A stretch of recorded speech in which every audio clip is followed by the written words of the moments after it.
The security cameras never showed what really happened on the 5th floor. That morning, the most powerful mafia boss in the city walked into his own building disguised as an ordinary man. He expected routine, silence, obedience. Instead, he noticed the receptionist hiding her arm under the desk, her fingers trembling, her eyes avoiding his. When he quietly asked what happened, she whispered only 4 words, "Please, don't tell anyone." That was the moment he realized the truth was far worse than a broken arm. The morning fog hadn't lifted yet when Marcus Romano stepped out of the black SUV 3 blocks away from the Sentinel Tower.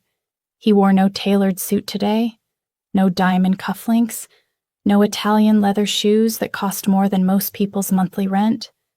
Instead, he looked like anyone else. Faded jeans, a worn gray jacket, sneakers that had seen better days. His normally slicked-back dark hair fell loosely across his forehead.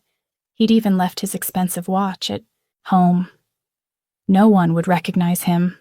That was the point. Marcus Romano was a name whispered in fear across the city. The young mafia boss who'd inherited an empire at 28 and expanded it ruthlessly. Banks, real estate, nightclubs, construction companies, all legitimate on paper, all hiding something darker underneath. But the Sentinel Tower was different. It was clean, completely legal. A 12-story office building housing tech startups, law firms, and consulting agencies. His accountant had purchased it 2 years ago under a shell corporation. Marcus had never even visited. Until today. Because 3 days ago, his head of security had flagged something unusual in the building's financial reports. Small discrepancies, missing petty cash, unusual overtime charges that didn't match security footage. Someone was stealing from him. Marcus didn't care about the money. It was pocket change. But he cared about the principle. Someone in that building thought they could take what was his. Someone believed they were smart enough, safe enough, invisible enough. They were wrong. So he'd decided to see for himself. No warning, no advance notice. Just walk in like any other visitor and watch. The early morning streets were quiet as Marcus approached the building. Sentinel Tower stood tall against the gray sky, all glass and steel reflecting the clouds. Modern, impressive, anonymous, perfect for hiding secrets. He pushed through the revolving door and stepped into the lobby. The space was designed to impress. Marble floors, high ceilings, abstract art on the walls. A security desk sat to the left, currently unmanned. To the right, a small coffee shop was just opening, the barista yawning as she arranged pastries. And directly ahead, behind a sleek white reception desk, sat a young woman. Marcus's trained eyes took her in immediately. Mid-20s, long dark hair pulled back in a simple ponytail, minimal makeup. She wore a modest navy dress that looked professional, but inexpensive. Her posture was perfect, back straight, shoulders squared, but there was something rigid about it, like she was holding herself together through sheer will. She was staring at her computer screen with unusual intensity, her left hand moving the mouse while her right arm remained suspiciously still beneath the desk. Marcus walked toward her, his footsteps echoing softly on the marble. She looked up as he approached, and he saw her face clearly for the first time. Pretty, in a quiet way. Dark eyes that seemed too large for her face. High cheekbones, a delicate jawline. But it was her expression that caught his attention. Carefully neutral, professionally pleasant, and utterly exhausted. "Good morning," she said, and her voice was soft but steady. "Welcome to Sentinel Tower. How can I help you?" "Morning," Marcus replied, deliberately keeping his voice casual. "I have a meeting with someone on the 7th floor. Klein and Associates?" It was a lie. There was no meeting, but she didn't need to know that. "Of course." She turned to her computer, and that's when Marcus noticed her wince. Just a fraction of movement, barely visible, but it was there. Pain, quickly suppressed. Her right arm remained hidden under the desk. Klein and Associates is in suite 704, she said, pulling up the information. The elevators are just behind me. You'll need a visitor's badge. I can print one for you if you provide an ID. Sure. Marcus pulled out a fake driver's license, one of many he kept for occasions like this. The name read, Michael Ross. She took it with her left hand, glanced at it briefly, then placed it on the scanner. Her movements were efficient but careful. Everything done with her left hand. Thank you, Mr. Ross, she said, handing back both the ID and a temporary badge. Suite 704, 7th floor. The meeting rooms are to the right when you exit the elevator. Appreciate it. Marcus took the badge but didn't move. Instead, he let his gaze drift casually around the lobby, giving himself an excuse to linger. This is a nice building. You been working here long? A flicker of something crossed her face. Surprise, maybe, or wariness. Most people didn't make small talk with receptionists. About a year, she said carefully. You like it? It's fine. Her smile was practiced, automatic. I hope you have a good meeting, Mr. Ross. It was a polite dismissal. Marcus recognized it immediately. She wanted him to leave. Not because she was rude, but because she was afraid someone might notice them talking. Thanks, he said, and walked toward the elevators. But he didn't go to the 7th floor. Instead, he pressed the button for the 5th floor, the building's management and administrative offices. According to his research, that's where the real power sat. The building manager, the HR department, the executives who ran day-to-day operations. The elevator doors opened to reveal a long hallway, with glass-walled offices on either side. Everything looked professional, clean, ordinary. Marcus walked slowly, his eyes taking in everything. Employee names on doors, posted schedules, a bulletin board covered in memos and announcements.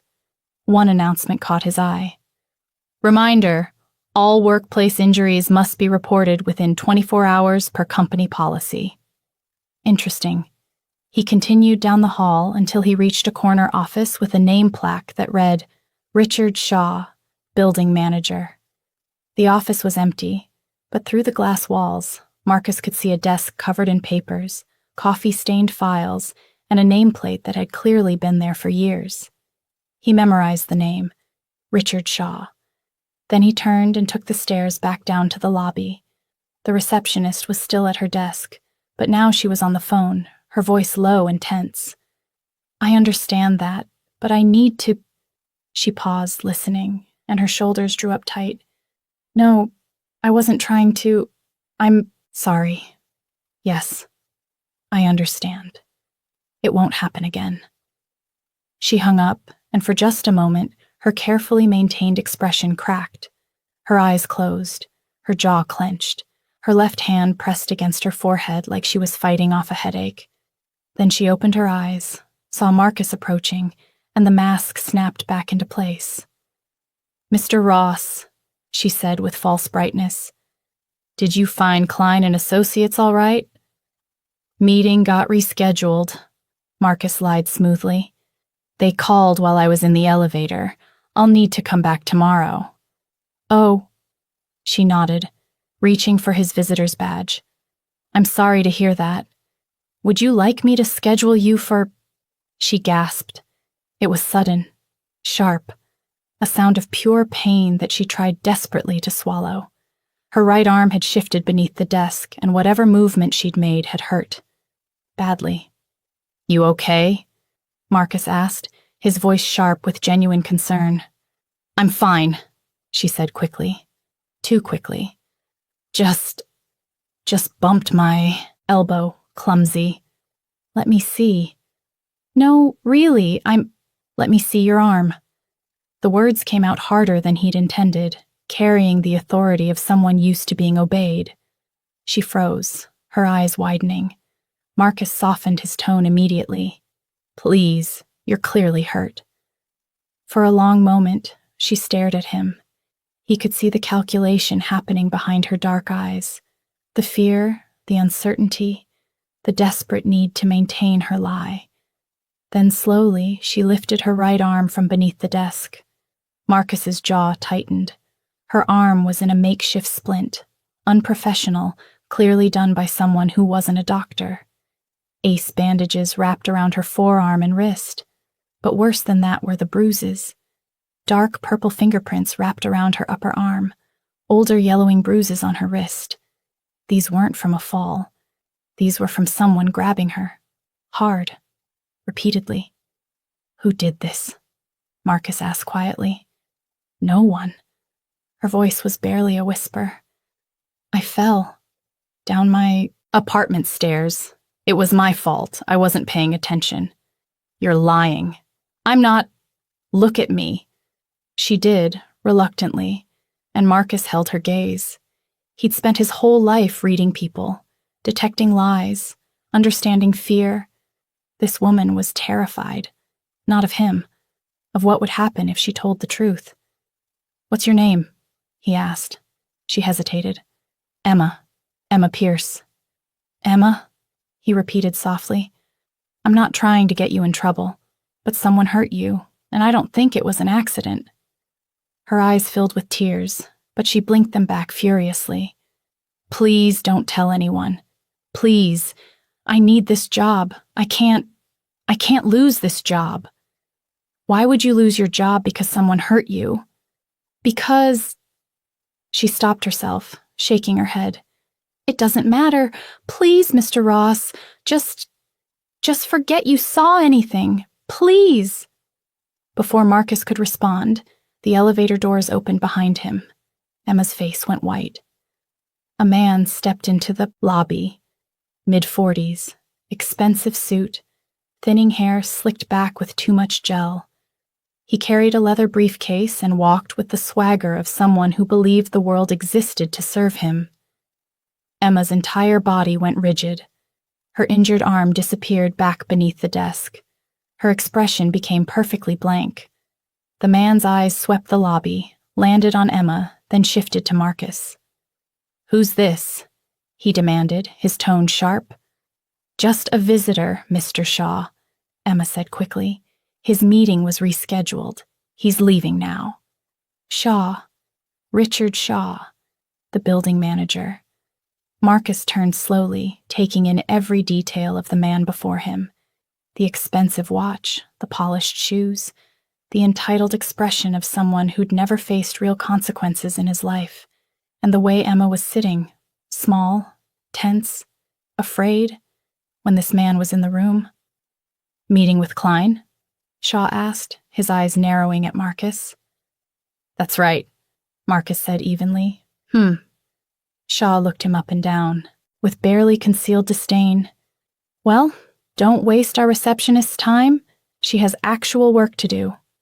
"Understood," Marcus said, his voice mild.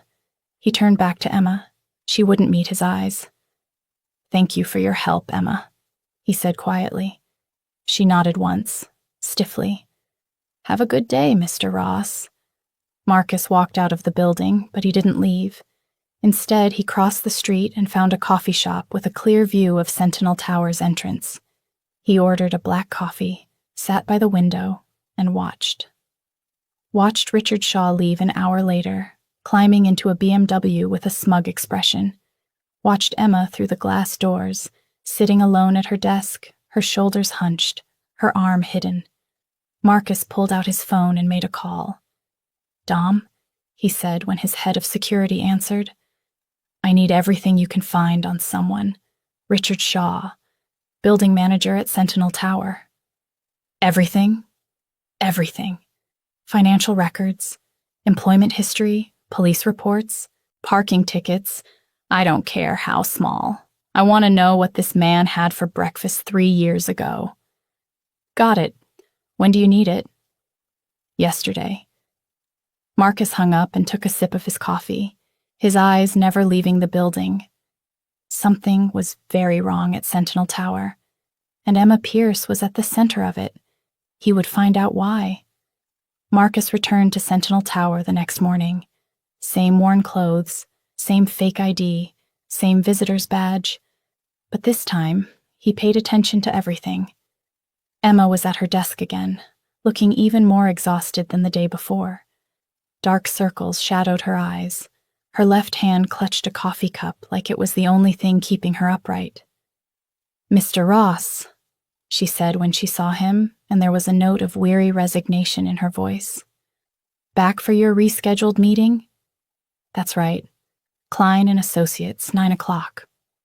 She printed his badge without comment, but as she handed it to him, Marcus noticed something new, a bruise on her collarbone, just visible above the neckline of her dress.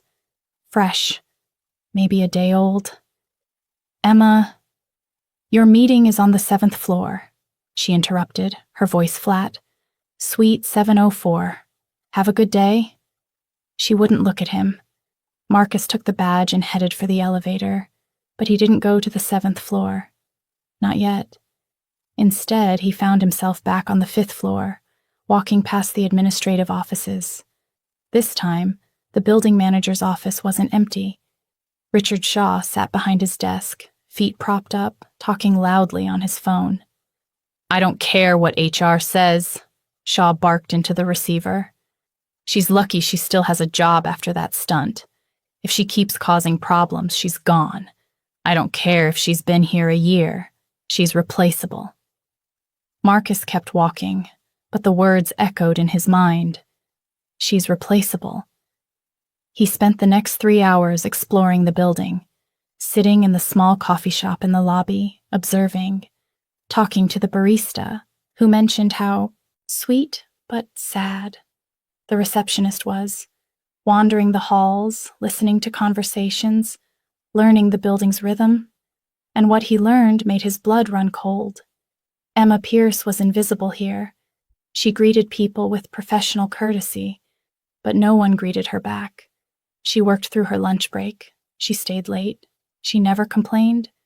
And everyone ignored her, except Richard Shaw. At 2:01 p.m., Shaw came down to the lobby. Emma visibly tensed when she saw him.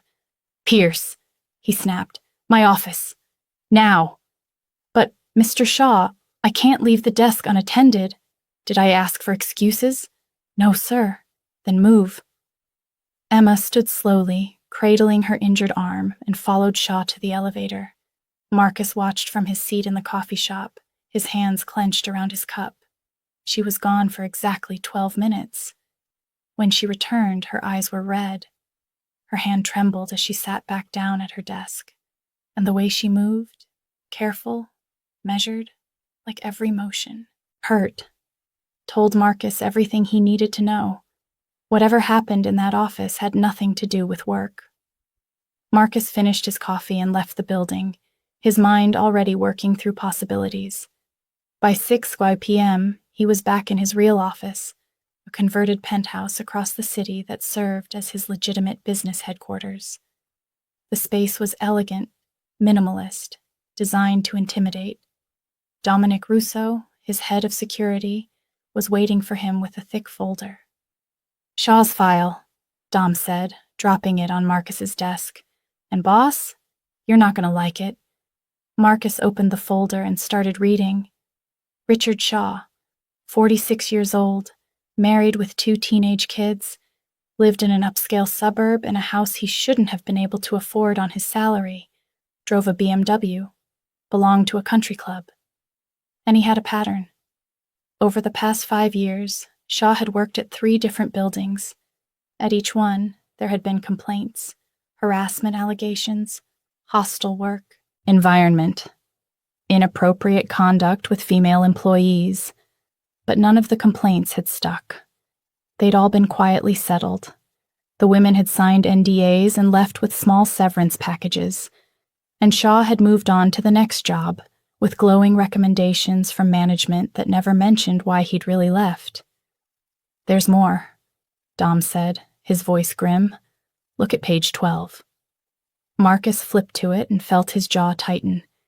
2 years ago, a woman named Sarah Chen had filed a police report against Shaw. She'd worked as his administrative assistant and claimed he'd assaulted her in his office after hours. The report had been dropped 3 days later. No charges filed. No investigation. Sarah Chen had left the city entirely a month after that. I tracked her down, Dom continued. She wouldn't talk to me, but when I mentioned Shaw's name, she started crying and hung up. Marcus closed the folder carefully, keeping his expression neutral even though fury was building in his chest. What about Emma Pierce? He asked quietly. Clean record. Graduated from community college 2 years ago with an associate's degree in business administration. Works full-time at Sentinel Tower, takes night classes online for her bachelor's, lives alone in a studio apartment in a not-great neighborhood. No family in the area. Her mom died when she was 19. Dad's not in the picture. She's alone, Marcus said softly. Completely. Which makes her perfect. Perfect for what? Dom met his eyes. For Shaw. Think about it. She needs the job. She has no family to protect her. No connections. She's quiet, keeps her head down, doesn't make waves, and she works the front desk, which means Shaw sees her every single day. Marcus stood and walked to the window, looking out over the city lights. Emma Pierce hadn't fallen downstairs. Richard Shaw had done something to her, hurt her, and she was too afraid to report it because she knew what happened to women who crossed him. They disappeared. Boss, Dom said carefully, what do you want to do? Marcus was quiet for a long moment. He'd built his empire on simple principles: loyalty, respect, and fear. People who crossed him paid for it. People who hurt the vulnerable under his protection paid for it even more. But Emma Pierce didn't know she was under his protection. Hell, she didn't even know who he really was. And if he revealed himself too soon, Shaw would know something was wrong. He'd cover his tracks, maybe even fire Emma on some bullshit pretext. No, this required patience. Strategy. I'm going back tomorrow, Marcus said. And the day after that, and the day after that, I want to see exactly what's happening in that building. You're going undercover again? I'm going to be Michael Ross, boring corporate consultant with meetings that keep getting rescheduled. No one important. No one threatening. And Shaw? Marcus's voice went cold. Shaw's gonna hang himself. He just doesn't know it yet. For the next week, Marcus became a fixture at Sentinel Tower. He arrived at 8 a.m. each morning, always with a plausible excuse for being there, waiting for a meeting, checking out potential office space, meeting with his accountant. And every day, he watched Emma Pierce. She arrived early and left late. She never took breaks. She ate lunch at her desk, usually just a granola bar and coffee. When she thought no one was watching, she massaged her injured arm with a grimace of pain. But it was the small moments that revealed the truth. The way she flinched when footsteps approached from behind. The way her eyes darted toward the elevator every few minutes, tracking who came and went. The way she kept her phone face down on the desk, checking it compulsively but never answering calls during work hours. She was living in constant fear, and the source of that fear became obvious on Marcus's 4th day of observation. He was sitting in the lobby coffee shop when Richard Shaw appeared, his expression thunderous. "Pierce!" he bellowed from across the lobby. "What the hell is this?" Emma stood quickly, nearly knocking over her coffee cup. "Mr. Shaw, You sent the Henderson contract to the wrong floor." Shaw stalked toward her desk, his voice rising. "Do you have any idea what you've done? That's confidential information." "I'm so sorry, sir. I must have misread the—" "You must have misread. You must have misread." Shaw slammed his hand down on her desk, making Emma jump. "That's your excuse. You're incompetent." People in the lobby had stopped to stare. A woman waiting for the elevator clutched her purse tighter. The security guard shifted uncomfortably, but no one intervened. "Mr. Shaw, please, I'll fix it right now." "You'll fix it? You can't fix stupid, Pierce." Shaw leaned forward, his face inches from hers. "Maybe if you spent less time flirting with visitors and more time doing your damn job, we wouldn't have this problem. Emma's face went scarlet. Tears filled her eyes, but she blinked them back. I understand, sir. I'm sorry. You're always sorry, Shaw sneered. That's all you ever are. Sorry and useless. I should have fired you months ago. He turned and stormed back toward the elevator, leaving Emma standing there, shaking. The lobby returned to normal within seconds. Everyone went back to their phones, their coffee, their conversations. Everyone except Marcus. He watched Emma sink back into her chair, her left hand covering her mouth as she struggled not to cry. Watched her take slow, deep breaths. Watched her open her desk drawer and pull out what looked like pain medication, swallowing it dry. And he noticed something else. Her injured arm was worse. The bruising had spread. The splint had shifted. She was in serious pain, but she hadn't gone to a doctor. Why? Marcus stood and walked to her desk. She didn't notice him at first, too focused on blinking away tears and trying to compose herself. Emma, he said quietly. She looked up, and her expression shifted immediately, professional mask slamming back into place despite her red-rimmed eyes. Mr. Ross, she said, her voice strained. I'm sorry, I didn't see you come in. Are you here for— Stop, Marcus interrupted gently. You don't have to apologize to me. She stared at him, confusion flickering across her face. What just happened? Marcus continued, keeping his voice low and calm. That wasn't okay. The way he spoke to you— It's fine, Emma said quickly. I made a mistake. He had every right to be upset. No, he didn't. Mr. Ross, he humiliated you in front of everyone. That's not about a misfiled contract. That's about power. Emma's hands clenched in her lap. Please don't. Please don't say anything. Why? Marcus asked. Why are you protecting him? For a moment, he thought she might tell him. Her eyes met his, and he saw the desperate need to trust someone, to share the weight she'd been carrying alone. Then her expression shuddered. Because I need this job, she whispered. Because I have student loans and rent, and I'm trying to finish my degree. Because I'm nobody, and he's management. And if I complain, I'm the one who'll disappear. The words hung between them, heavy with bitter truth. You're not nobody, Marcus said quietly. Emma's eyes filled with tears again. You don't understand. People like me, we're invisible. We're just here to answer phones and print badges and be yelled at. And if we make waves, there are 1,000 other people who'll take our place. Is that what he told you? She looked away. It's what I know. Marcus wanted to tell her she was wrong, wanted to explain that she worked in his building, that Shaw was nothing, that one phone call from Marcus Romano could end Shaw's career and life as he knew it. But he couldn't. Not yet, because Emma needed to see the truth herself, needed to understand that justice was possible. Your arm, Marcus said instead, nodding toward her injured right side. It's getting worse. You need to see a doctor. I can't afford— I'll pay for it. No. The word was sharp, almost panicked. No, I can't accept that. I don't even know you. I'm someone who doesn't want to see you suffer. Why? Emma asked, and there was genuine confusion in her voice. Why do you care?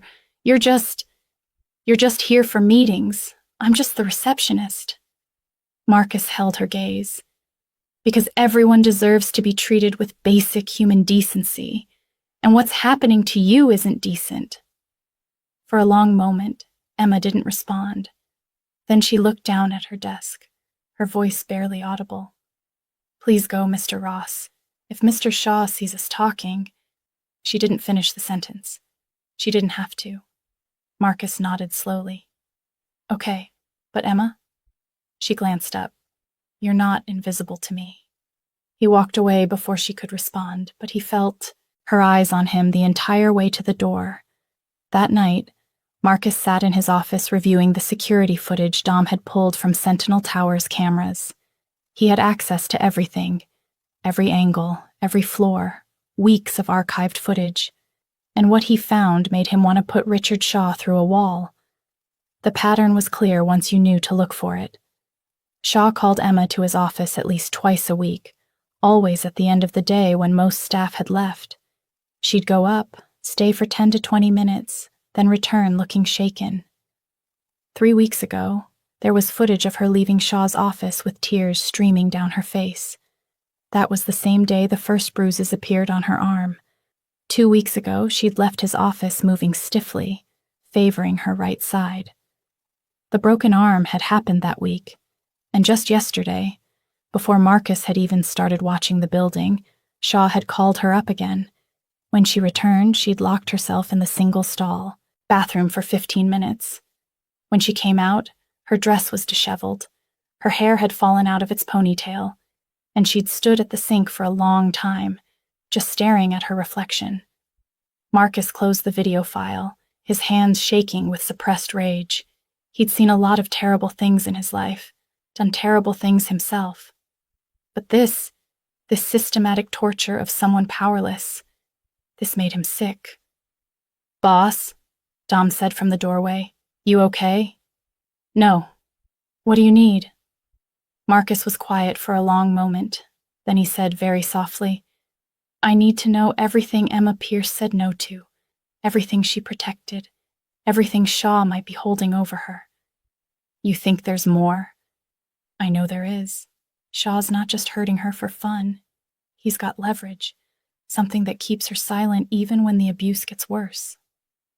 "I'll find it," Dom promised. "And Dom, I want options. Non-lethal options for dealing with Shaw. I'm not going to kill him." "You're not?" "No." Marcus's smile was cold and merciless. "I'm going to destroy him in a way that makes him wish I had." 2 days later, Dom called Marcus at 3 a.m. "I found it," he said without preamble. "Boss, I found what Shaw's using against Emma."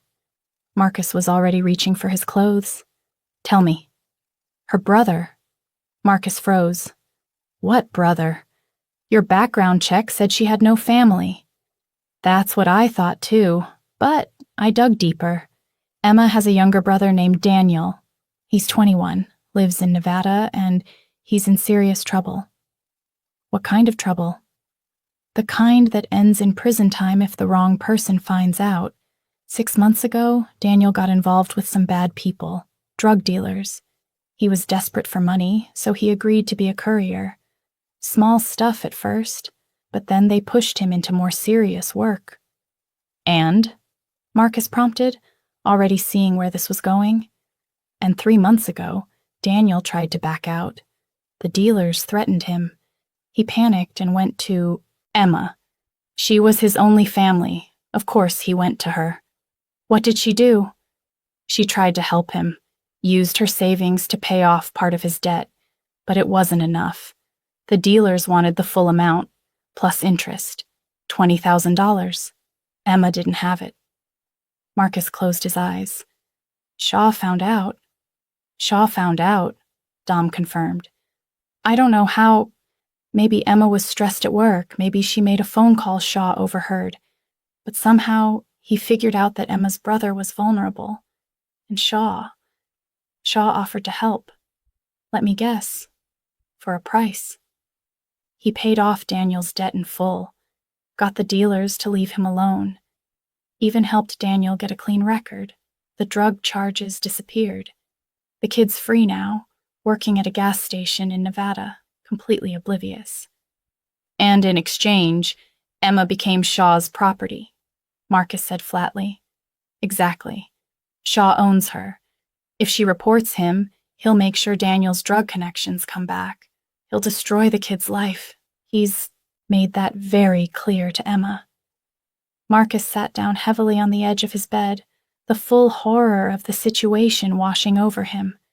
Emma Pierce wasn't just being abused. She was being blackmailed into silence by a man who held her brother's freedom in his hands. Every time Shaw hurt her, she had to stay quiet. Every time he humiliated her, she had to smile and thank him. Every time he called her to his office, she had to go, because saying no meant condemning her brother to prison or worse. "There's more," Dom said quietly. "I pulled Shaw's financial records. That $20,000 he gave Emma, it didn't come from his salary. It came from a separate account he's been using to skim money from building operations for years. He's embezzling. Big time. Shaw's been stealing from Sentinel Tower since the day he started. Fake invoices, inflated maintenance costs, padding payroll. He's taken at least $200,000 over the past 2 years. Marcus's mind was already working through the implications. So Shaw paid off Daniel's debt with stolen money. Yep. Which means Shaw has 2 secrets to protect: his embezzlement and what he's doing to Emma. If either one comes out, he's finished. And Emma has no idea Shaw's vulnerable too, Marcus said softly. She thinks he's untouchable. That's why she won't fight back. What do you want to do, boss? Marcus stood and walked to his window, looking out at the city. Dawn was beginning to break, painting the sky in shades of orange and gold. What did he want to do? The easy answer was violence. Marcus could have Shaw disappeared by nightfall, could make it look like an accident, or a robbery, or nothing at all. Shaw would simply cease to exist, and the world would be better for it. But that wouldn't help Emma. If Shaw disappeared suddenly, there would be investigations, questions. Emma might even be implicated, especially if anyone found out she had a connection to him, and Emma would still believe she was powerless. Still believe that people like her couldn't win against people like Shaw. No. Marcus needed to give Emma something better than revenge. He needed to give her justice, and agency, and proof that she wasn't invisible after all. Set up a meeting, Marcus said. I want to talk to Emma, not at the building, somewhere private. She's not going to agree to meet a stranger outside of work. Then make it not seem strange. Tell her I'm from a legal aid organization that helps workers dealing with harassment. Tell her we received an anonymous tip about conditions at Sentinel Tower, and we'd like to speak with her confidentially. Boss, do it. Dom sighed. You're really invested in this girl. I'm invested in making sure Shaw doesn't destroy another life, Marcus corrected. Emma just happens to be his current victim. But even as he said it, Marcus knew it was more than that. There was something about Emma Pierce, her quiet strength, her determination to protect her brother even at the cost of her own safety, that reminded him of someone, reminded him of his younger self, before he'd had power, when he'd been just another poor kid from a broken home, trying to survive in a world that didn't care if he lived or died. Someone had helped him then, had seen potential in a skinny teenager with anger issues, and given him a chance. Maybe it was time Marcus paid that forward. Emma sat in the small cafe, her hands wrapped around a cup of tea she hadn't touched, and tried not to look as terrified as she felt. The email had arrived that morning, professional, formal, claiming to be from something called the Workers' Rights Legal Group. They'd said they were investigating labor violations at Sentinel Tower and wanted to speak with her confidentially about her employment experience. Emma's first instinct had been to delete it. Her second instinct had been to panic. Her third instinct, the one she'd reluctantly followed, was to show up, because maybe, just maybe, this was a way out. The cafe was quiet at 6 p.m. on a weekday. A few students tapped at laptops in the corner.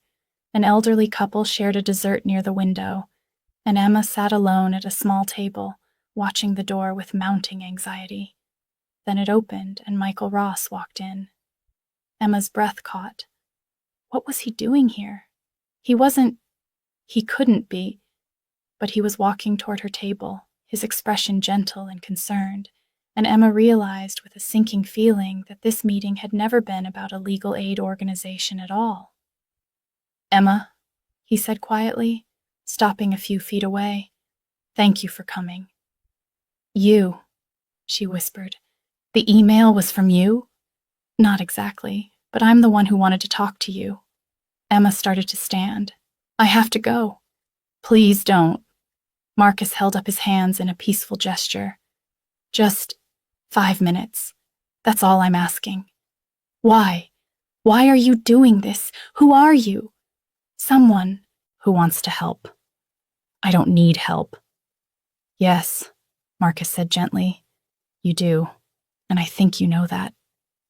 Emma's eyes filled with tears. She sat back down heavily, her good hand covering her face. "I can't," she whispered. "You don't understand. I can't talk to you. I can't talk to anyone." Marcus sat down across from her, maintaining a careful distance. "It's your brother, isn't it, Daniel? That's why you can't speak up." Emma's head snapped up, her eyes wide with horror. "How do you—" "I know Richard Shaw paid off Daniel's debt to some very dangerous people," Marcus said quietly. "I know he's been using that as leverage to control you, and I know he's been hurting you for months." "Stop," Emma pleaded. "Please stop. If Shaw finds out I talked to you—" "Shaw isn't going to find out, and more importantly, Shaw isn't going to hurt you anymore." "You don't understand. He has connections. He knows people. If I report him, Daniel will—" "Daniel is safe," Marcus interrupted. "The people Shaw claimed to protect your brother from? They're already gone. They've been arrested on federal charges. Your brother isn't in danger anymore." Emma stared at him, her mouth opening and closing without sound. "How—" she finally managed. "How do you know that?" Marcus met her eyes steadily.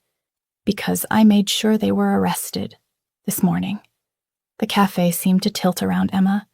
"That's impossible. You're just a consultant or whatever. You can't just—" "I'm not a consultant," Marcus said simply. "And I can." Emma shook her head, trying to process this. "I don't understand. Why would you do that? You don't even know me. You don't know Daniel." "I know enough," Marcus said. "I know that Richard Shaw is a predator who's been using your love for your brother to torture you. I know you've been coming to work every day with broken bones and bruises because you're trying to protect Daniel.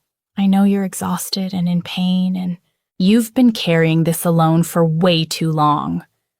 "But, Emma, when was the last time someone helped you?" Marcus asked gently. "When was the last time someone saw you were hurting and actually did something about it?" The tears came then, finally breaking through Emma's carefully maintained control.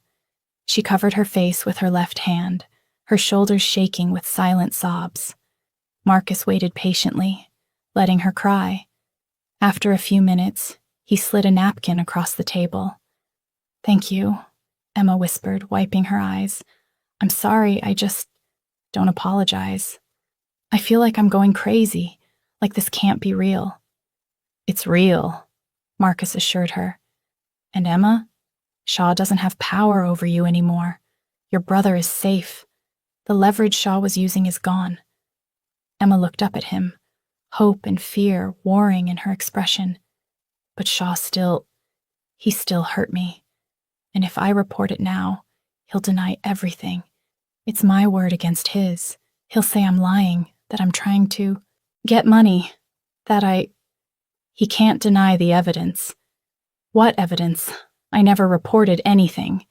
There are no medical records, no witnesses." Marcus pulled out his phone, opened a video file, and turned the screen toward Emma.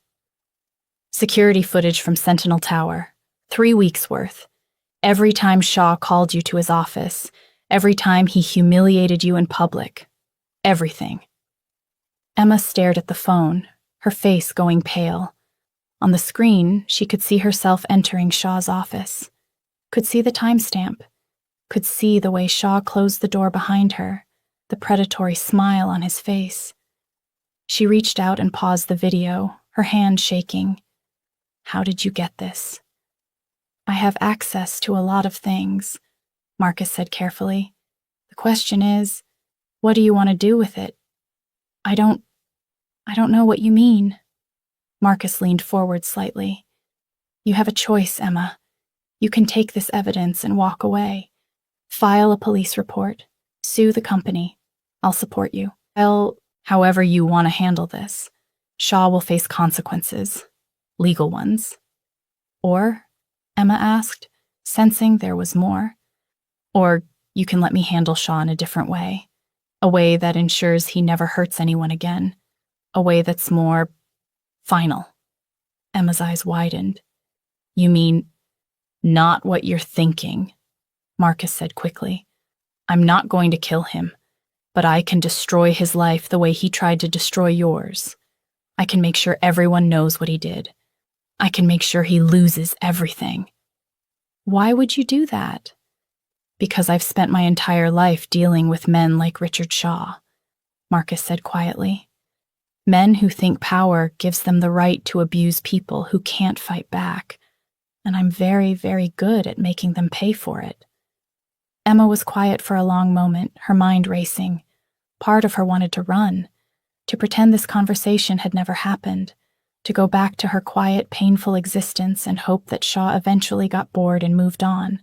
But another part of her, the part that had been suppressed for months under the weight of fear and exhaustion, that part was angry. That part wanted justice. I want him to pay, Emma said softly. I want him to know what it feels like to be powerless, to be humiliated, to be afraid. Marcus nodded slowly. Then he will. But I don't want anyone else to get hurt because of me. Other employees, I mean. If this becomes a huge scandal, the building might close, people might lose their jobs. They won't, Marcus assured her. The building isn't going anywhere. Shaw is the problem, not Sentinel Tower. When he's gone, things will actually improve. How can you be so sure? Marcus smiled slightly. Because I own the building, Emma. Emma's cup of tea slipped from her fingers, hitting the table with a soft thud. She couldn't form words. My name isn't Michael Ross, Marcus continued calmly. It's Marcus Romano. Sentinel Tower is one of several properties I acquired through investment companies a few years ago. I don't usually involve myself directly, but when I found out what was happening to you, I couldn't look away. Emma's mind was reeling. Marcus Romano. The name was familiar, whispered in certain circles, powerful, dangerous, connected. Emma's voice dropped to a whisper. People say you're in the Mafia. People say a lot of things, Marcus replied neutrally. Most of them are exaggerated, but yes, I have businesses and connections that aren't entirely conventional. And you've been watching me for days. Yes.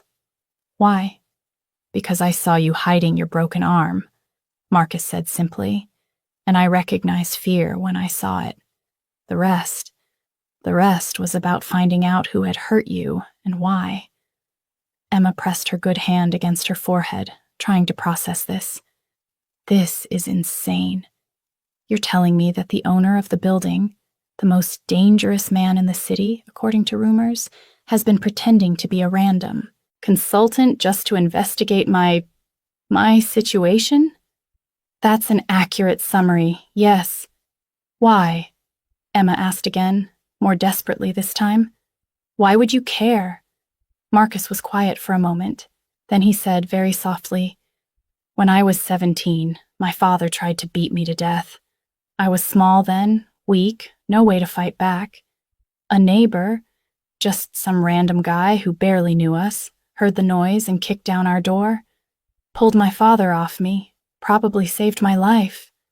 He paused, his eyes distant. I asked him later why he got involved, why he'd risk himself for a kid he didn't know, and he said, because someone who can help and doesn't isn't any better than the person doing the harm. That stuck with me. Emma felt fresh tears sliding down her face. I'm sorry that happened to you. Don't be. It taught me an important lesson. Power is supposed to protect people who can't protect themselves. That's what it's for. And if you have power and you use it to hurt the vulnerable, instead, Marcus's expression hardened. Then you don't deserve to have power at all. Shaw's going to fight back, Emma said quietly. When you come after him, he's not going to just accept it. Let him try. He has lawyers, connections, money. Marcus smiled, and it was a cold, predatory expression that made Emma suddenly remember exactly who she was talking to. Emma, Shaw is middle management at one of my buildings. I respect that you're worried, but understand. Richard Shaw is an insect, and I'm about to step on him. Richard Shaw walked into Sentinel Tower on Monday morning feeling invincible. The weekend had been perfect. Golf with his buddies, an expensive dinner, his wife none the wiser about the cash he'd been skimming. Life was good, and best of all, that mousy little receptionist was exactly where she belonged, behind her desk, quiet and obedient, her arm still wrapped in its pathetic homemade splint. Shaw smirked as he walked past her without acknowledgement. God, she was so weak, so easy to control. The elevator ride to his office was smooth. He unlocked his door, set down his briefcase, and was about to boot up his computer when he noticed something odd. There was a folder on his desk, a thick black folder with no label. Shaw frowned. He never left files on his desk over the weekend, and his assistant knew better than to leave things here without permission. Curious, he opened it, and went very, very still. The first page was a detailed breakdown of his financial embezzlement. Every fake invoice, every padded expense report, every dollar he'd stolen over the past 2 years. Numbers, dates, account transfers. All of it documented in meticulous detail. Shaw's hands started to shake. The second page was worse. Security camera stills. Emma Pierce entering his office.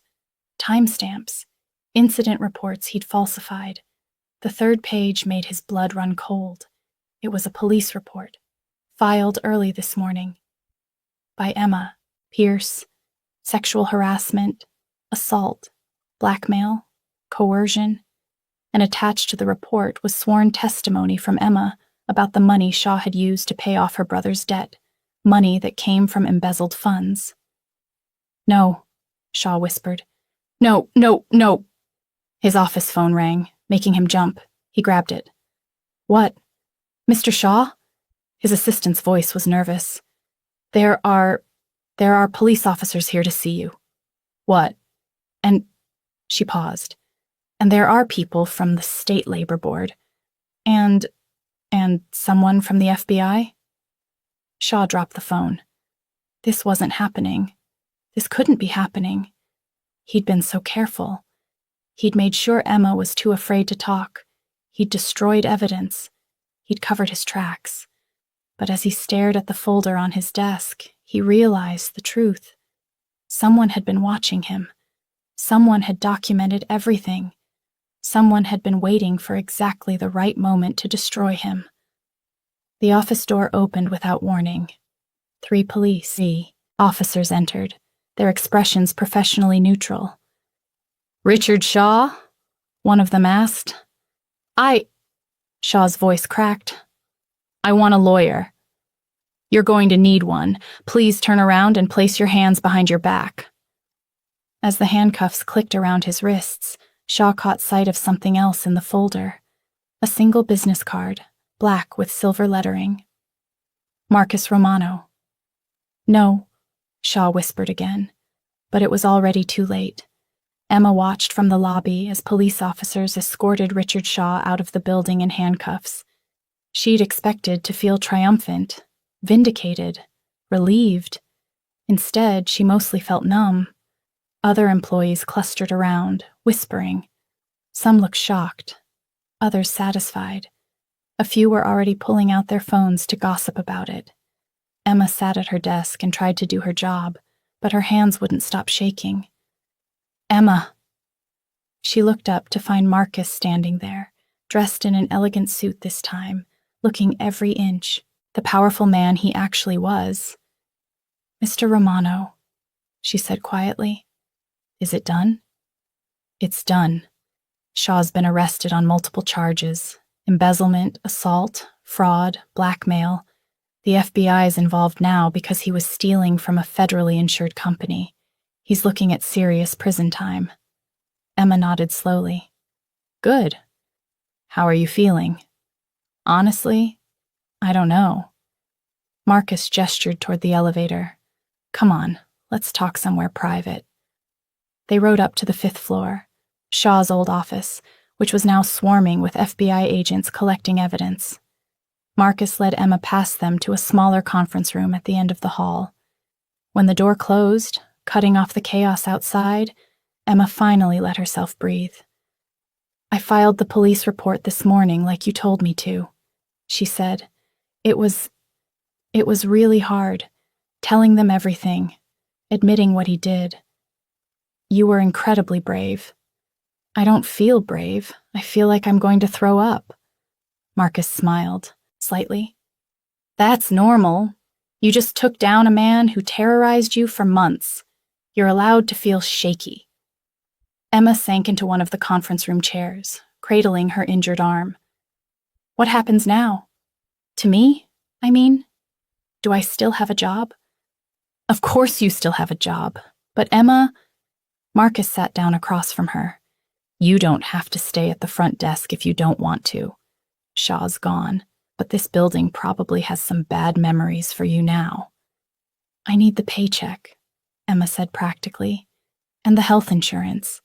I'm finally going to get my arm looked at properly, but that requires insurance."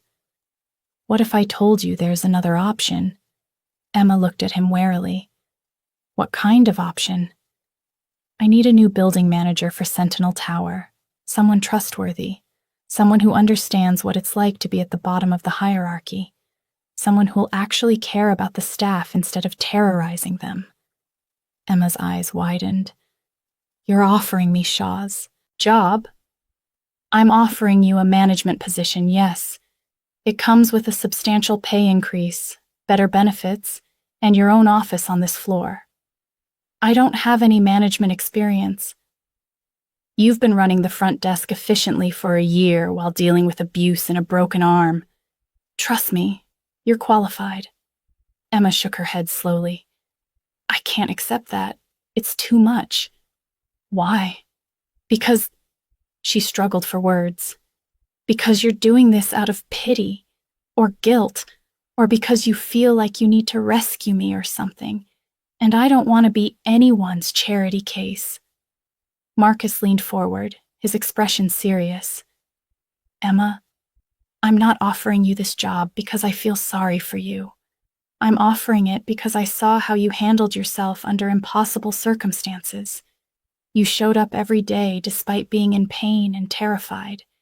You protected your brother even when it cost you everything. You didn't break, even when Shaw tried his hardest to break you. That's not weakness. That's strength I can build on. But think of it this way. Shaw stole $200,000 from this building through his embezzlement. That money's being recovered by the FBI, and once the legal process is done, it'll come back to Sentinel Tower's operating budget. I'm going to use part of it to properly train a new building manager. That new manager is going to make sure every single employee in this building is treated with respect and dignity. And that manager is going to be someone who remembers what it feels like to be powerless." Emma was quiet for a long moment. "I'd need to finish my degree first," she said finally. "I'm only halfway through my bachelor's program. The job will include tuition reimbursement and flexible hours so you can attend classes. And my brother, Daniel, is he really safe?" "Completely safe. The people who threatened him are in federal custody. I've also arranged for Daniel to receive proper counseling and job training. He's got a clean slate."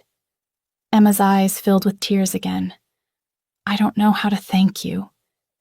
"You don't have to thank me. Just promise me something." "What?"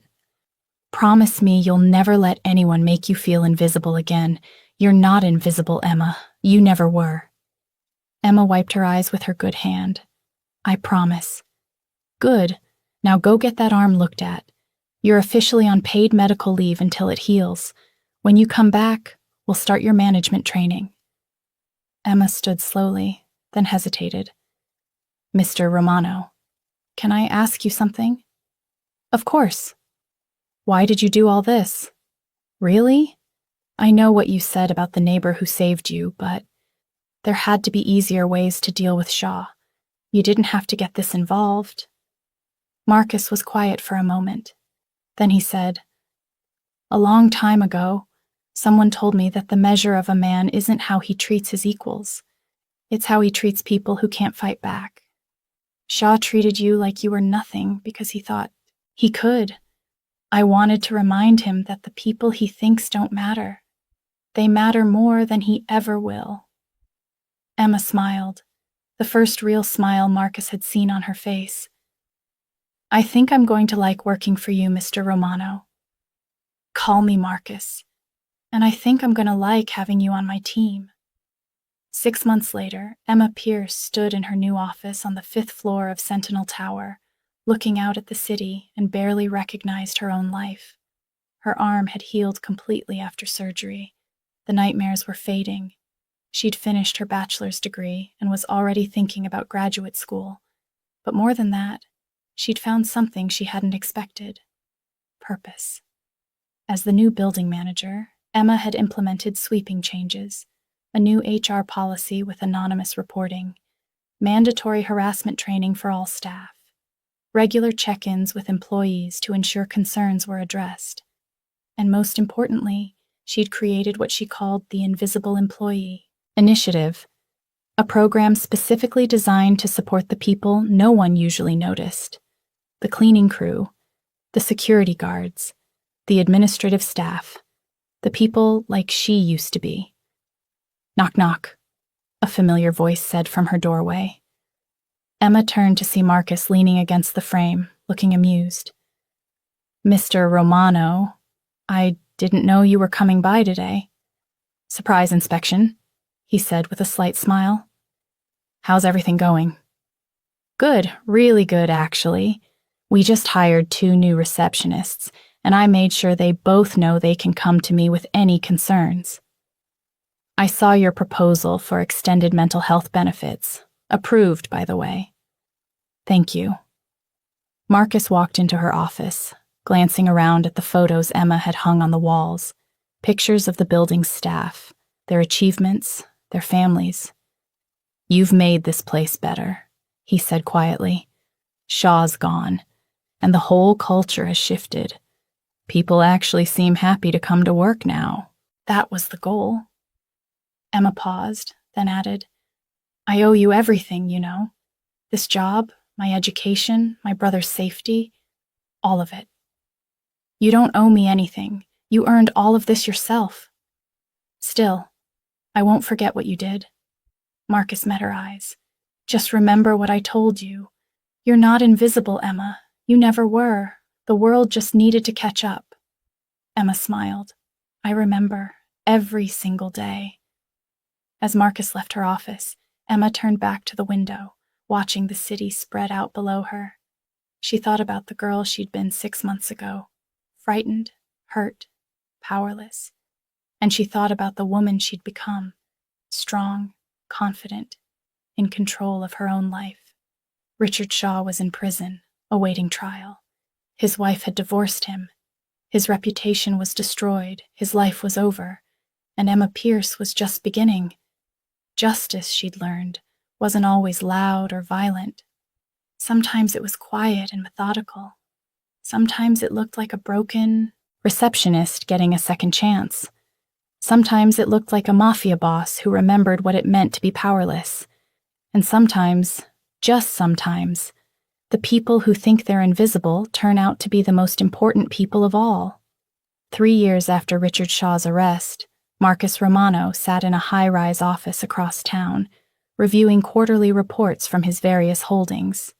Sentinel Tower's numbers were exceptional. Employee retention was up. Productivity was up. Even tenant satisfaction had improved dramatically, all because one frightened receptionist had been given the chance to show what she was capable of. His phone buzzed with a text from Emma. "Lunch this week? There's something I want to run by you." Marcus smiled and typed back, "Thursday at noon, the usual place." 2 days later, they met at a quiet Italian restaurant where Marcus was a regular. Emma arrived looking professional and confident in a tailored suit, her hair pulled back in an elegant twist. She looked nothing like the terrified girl he'd met 3 years ago. "You're looking well," Marcus said as they sat down. "I feel well," Emma replied with a genuine smile. "Life's been good." "So, what did you want to discuss?" Emma pulled out a folder, not unlike the one Marcus had left on Shaw's desk that fateful Monday morning, and slid it across the table. "I've been thinking," she said, "about all the Emmas out there, all the people being abused by their bosses, too afraid to speak up, trapped in situations they can't escape from." Marcus opened the folder and found himself looking at a detailed business proposal. The Invisible Initiative, a non-profit organization providing legal and financial support to workers facing workplace abuse. "You want to start a charity," Marcus said, impressed. "I want to do what you did for me," Emma corrected, "but on a larger scale. Legal representation for people who can't afford it. Emergency financial assistance, counseling, services, safe housing for those who need to escape dangerous work situations. All of it. This is ambitious. I know, and I know I don't have the resources to fund it myself, but I was hoping—" Emma took a breath. "I was hoping you might want to be involved. Not just financially, but strategically. You understand how to navigate situations where the victims are terrified and the abusers have all the power." Marcus read through her proposal carefully. It was thorough, well-researched, realistic. "Why now?" he asked. "You've got a great career at Sentinel Tower. You could stay there, move up, eventually become a regional manager or beyond. Why risk all that?" "Because I can't forget where I came from," Emma said simply. "I was one of the lucky ones, Marcus. I had you, but there are thousands of people suffering right now who don't have anyone. And I keep thinking, what if I could be their you?" Marcus set down the proposal and looked at Emma for a long moment. 3 years ago, she'd been broken, afraid, convinced she was worthless. Now she wanted to save others. "I'll fund it," he said. "All of it. Initial operating costs, legal team, office space, whatever you need." Emma's eyes went wide. "Marcus, this is millions of dollars. I'm aware. Consider it an investment." "In what?" "In proving that the system can actually work, that people like Shaw can be stopped, that people like you can not only survive, but thrive." Marcus smiled slightly. "Besides, I've been looking for a good way to legitimize some of my wealth. A charitable foundation focused on workers' rights? That's excellent optics." Emma laughed. "Always the strategist." "Always," Marcus agreed. "But Emma, this is your organization. I'll provide funding and advice when you need it, but you're in charge. No interference from me unless you ask for it." "Deal." Emma extended her hand across the table. Marcus shook it. "When do you want to launch?" "I was thinking 6 months. Enough. Time to hire staff, set up infrastructure, establish partnerships with existing legal aid organizations." "Make it 3 months." 3? That's barely enough time to— "Emma, there are people suffering right now. Today, tomorrow. Every day we delay is another day someone's being hurt. 3 months, and I'll put my best people on it to help you get set up." Emma took a deep breath, then nodded. 3 months. The Invisible Initiative officially opened its doors on a rainy Tuesday morning in downtown Manhattan. The office was modest but professional. 3 floors of a converted brownstone with intake rooms, conference spaces, and offices for the legal team Emma had carefully assembled. Marcus attended the quiet launch event, watching as Emma addressed the small crowd of supporters, donors, and media. 3 years ago, Emma said, standing at a podium with quiet confidence, I was being abused by my boss. He broke my arm. He threatened my family. He made me believe I was worthless, and that speaking up would only make things worse. The room was silent. I stayed quiet because I was afraid, because I needed my job, because I thought no one would believe me, because I was invisible. Emma paused, her eyes scanning the crowd. But then someone saw me. Someone refused to let my suffering continue. Someone gave me not just justice, but a future. And today, I'm standing here because I want to do the same for others. She gestured to the office around them. The Invisible Initiative exists to help people who feel powerless. If you're being harassed at work, if your boss is retaliating against you for speaking up, if you can't afford a lawyer, if you're trapped in a dangerous situation and don't know where to turn, we're here. Marcus found himself unexpectedly moved as Emma continued speaking, detailing the services they would offer, the protections they would provide, the justice they would seek. This was his legacy, he realized. Not the businesses, not the money, not even the fear his name inspired in certain circles. This, helping someone powerless become powerful, and then watching them use that power to help others. This was what actually mattered. After the event, as the crowd filtered out, Emma approached Marcus with a smile. Thank you, she said quietly, for everything. Stop thanking me. You did this. We did this, Emma corrected. You showed me what's possible when someone with power actually uses it the right way. I'm just following your example. Marcus was quiet for a moment. Then he said, You know, I've done a lot of questionable things in my life. Hurt people, made choices I'm not proud of. But helping you? That's the one thing I know I got absolutely right. Emma's eyes shimmered with unshed tears. You saved my life. No, Marcus said gently. I just gave you a chance to save yourself. There's a difference. 5 years later, the Invisible Initiative had grown beyond anything Emma had imagined. 3 offices across the country, a staff of 47, including lawyers, counselors, and advocates, hundreds of cases handled, dozens of workplace abusers held accountable, lives changed, futures restored. Emma herself had become something of a media figure, giving TED Talks, writing articles, appearing on news programs to discuss workplace harassment and systemic abuse. But she always credited the stranger who'd seen her hiding a broken arm and decided to care. Marcus watched from a distance, proud and satisfied. He'd never publicly confirmed his involvement with the initiative. Emma kept his identity confidential, referring to him only as a private donor who believed in second chances. That was fine with Marcus. He didn't need recognition. He had something better, the knowledge that Emma Pierce, who'd once been invisible, was now changing the world. And late at night, when Marcus reviewed reports from Sentinel Tower, he sometimes thought about that. Morning 5 years ago, when he'd walked into his own building and noticed a receptionist hiding her arm. He thought about all the ways that moment could have gone differently. He could have ignored it, could have sent someone else to investigate, could have handled it with cold efficiency, firing Shaw and moving on without a second thought. But instead, he'd gotten personally involved.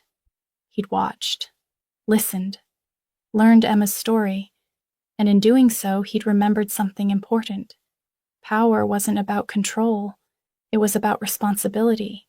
And sometimes the most powerful thing you could do was help someone invisible become visible. Richard Shaw served 8 years in federal prison for embezzlement, assault, and blackmail. When he was released, he found that his professional reputation was destroyed, his personal relationships were gone, and no one would hire him. He'd learned the hard way that people he thought didn't matter could, in fact, destroy him.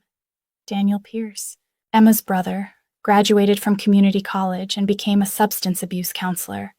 He worked with at-risk youth, helping them avoid the mistakes he'd made. He never knew the full extent of what his sister had sacrificed to save him. Emma made sure of that. And Emma Pierce? She continued to run the Invisible Initiative, helping countless people find their voices, their strength, their justice. She never forgot what it felt like to be powerless, and she made damn sure no one else had to feel that way alone. On the 10th anniversary of the Invisible Initiative, Emma stood at a gala fundraiser, looking out at the crowd of supporters, donors, and staff. Marcus Romano stood at the back of the room, nursing a glass of whiskey, content to observe. Emma was giving a speech about the future of the organization, its expansion plans, its partnerships with international labor rights groups. She was confident, powerful, unstoppable. Nothing like the frightened girl hiding a broken arm behind a desk. After the speech, Emma made her way through the crowd toward Marcus. "You came," she said with a warm smile. "Wouldn't miss it." 10 years, Emma marveled. "Sometimes I still can't believe this is real." "Believe it. You built this." "We built it," Emma corrected. "I know you like to stay in the background, but this wouldn't exist without you." Marcus shrugged. "I was just in the right place at the right time." "No," Emma said firmly. "You were a powerful man who chose to care about someone powerless. That's not luck, Marcus. That's character." Before Marcus could respond, a young woman approached them nervously. "Ms. Pierce, I'm sorry to interrupt, but I wanted to thank you." She was barely 20, with anxious eyes and nervous hands. "I came to the initiative 6 months ago after my manager, She trailed off, struggling. Emma took her hand gently. "You don't have to explain. I understand. Your lawyers helped me, and the counselors, and the emergency housing fund. I got away, I'm safe now, and I'm in college, and I wanted you to know that you saved my life." "You saved your own life," Emma said softly. "I just helped you see that you could." The young woman nodded, tears in her eyes, and moved away. Marcus and Emma stood in silence for a moment. "That happens a lot," Emma said quietly. "People thanking me for saving them, but I always think about what you said. I just gave them a chance to save themselves. Still counts." "Does it ever feel like it's not enough?" Emma asked.